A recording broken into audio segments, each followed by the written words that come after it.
ఏదో రాసుకొని ఇంకేదో తీద్దామని ట్రై చేసి ఆ తీసింది కూడా అరకొరగా తీసి థియేటర్లకు వదిలేసినట్టు అయ్యింది ఈ జటాధర మూవీ పరిస్థితి. బయాలజీ అంటే ఇష్టం లేనోడు MBBS చదివినట్టు, పంచదార అంటే ఇష్టం లేనోడు స్వీట్స్ తిన్నట్టు, మన హీరోకి దయ్యాలంటే నమ్మకం లేకపోయినా కూడా గోస్ట్ హంటర్ అవుతాడు. సో దట్ దయ్యాలు లేవు అని ప్రపంచానికి నిరూపిద్దామని. ఫస్ట్ ఆఫ్ ఆల్, ఎవడైనా ఏదైనా ఉంది అని క్లెయిమ్ చేస్తే అది ఉందని నిరూపించాల్సిన బాధ్యత ఆ క్లెయిమ్ చేసినోడిదవుతుంది. నిరూపించమని ఛాలెంజ్ చేసే డ్యూటీ లేదని నమ్మేవాడిది అవుతుంది. కానీ లేదని నమ్మేవాడు లేనిదాన్ని లేదు అని ఎలా ప్రూవ్ చేస్తాడు? అసలు ఇక్కడే అర్థమైపోవాలి మనకి ఈ స్టోరీ రాసినోడికి ఎంత బుర్ర ఉందోనని. సరే పోని, వాడు నమ్మిందే కరెక్ట్ అనుకుందాం. మరి ఆ గోస్ట్ హంటింగ్ అయినా సవ్యంగా చేశాడా అంటే అది లేదు.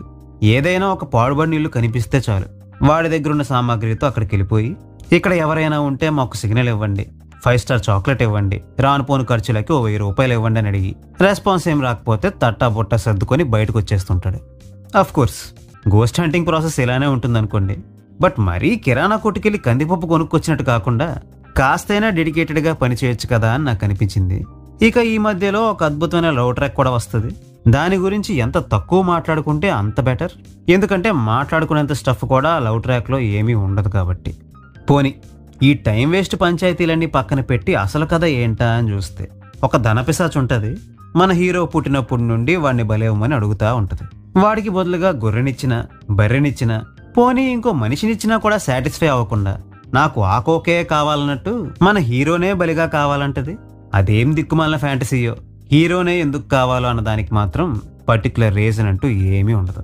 మన హీరో పెద్దయ్యాక ఈ ధనపిశాచి పైత్యం గురించి తెలిసాక మన హీరో ఆ ధనపిశాచితో ఫేస్ ఆఫ్కి పోతాడు. అది కొట్టిన జల్లకి మనోడికి దెమ్మ తిరిగి కైలాసం కనబడుద్ది. ఆ కైలాసంలో AI జనరేటెడ్ శివుడు కనబడతాడు. దెబ్బకి మనోడు జాతరలో కొన్న బొమ్మకి కీచినట్టు విచిత్రంగా ఒక 4 స్టెప్పులేసి ఆ ధనపిశాచిని చంపేస్తాడు. ఇది ఈ మూవీ యొక్క స్టోరీ. మళ్ళీ ఈ మాత్రం బొంగులో స్టోరీని చూపించడం కోసం విపరీతమైన ల్యాగులు, సీరియల్ రేంజ్ క్వాలిటీతో తీసిన అద్భుత దృశ్యాలు, కర్ణ కఠోరమైన పాటలు, బాలీవుడ్ టాలీవుడ్ కొలాబరేషన్లు అంటూ ఫ్లెక్స్లు. ఎందుకండి ఇవన్నీ?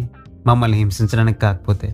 మనం బెంగాలీ ఛత్రపతి, ఒరియా హ్యాపీని చూసి నవ్వుకున్నట్టు మిగిలిన స్టేట్స్ వాళ్ళు కూడా మనల్ని చూసి నవ్వుకోవాలనే సదుద్దేశంతో తీసిన ఈ జటాధర మూవీని నేనైతే మీకు రికమెండ్ చెయ్యను.